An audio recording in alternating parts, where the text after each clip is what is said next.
There you have it, ladies and gentlemen. It's done. And true to form, I made it so pretty I probably won't want to use it. But I'm going to have to force myself to use it because I need it.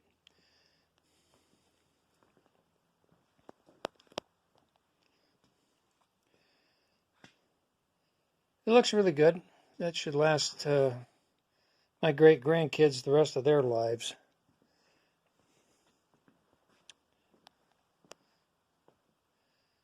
Yeah.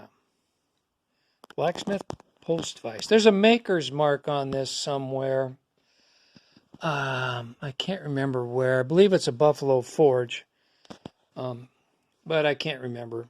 I'll have to look it up.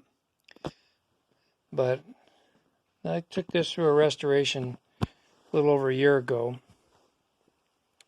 and very happy with it. Like I said in my last video, my old sorry if I'm making you seasick. My old post vise, it was worn out. I mean, I could have rebuilt it,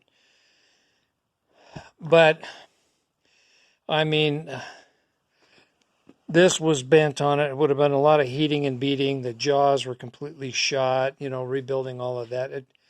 And I thought, is it really worth it? And then lo and behold, a friend of the tractor club, we were up at Wilton, Arizona a year or two ago for tractor show up there, tractor and engine show. And he brought some stuff to sell, and this was laying in his pile, and it was a very reasonable price, and it was in good shape. It just needed to be cleaned up and painted. And so I made the deal with him, and then as you saw in the last video, I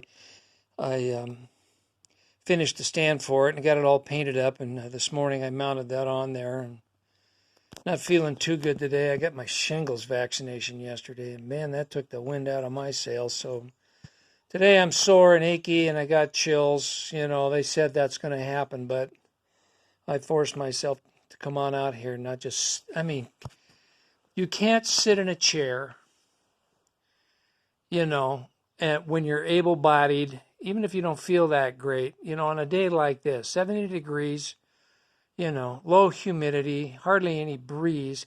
What am I doing sitting in a chair in the house? Yeah, I don't feel good, but hey, there's a lot of people that feel a lot worse.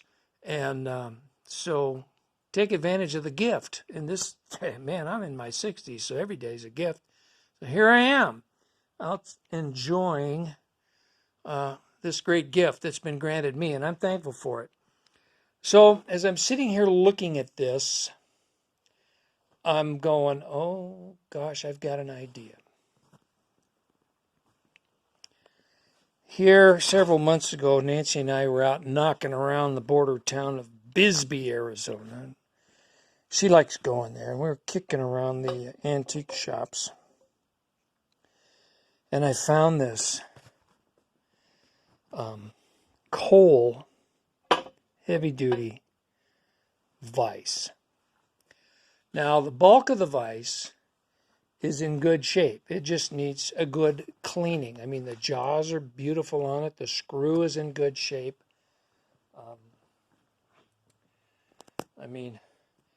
You look at the lettering. It's just, that's a beautiful old vise. Here in southeast Arizona, mining was and still is to some degree a major industry. So I'm sure this vise was involved in some kind of mining operation. Who knows? So it was at a really good price. So me being the sucker that I am, I bought it. Not inspecting it very close. And when I got it home, pulled it apart and started cleaning it, I discovered, I don't know if you can see it in this lighting, but she's cracked all the way across.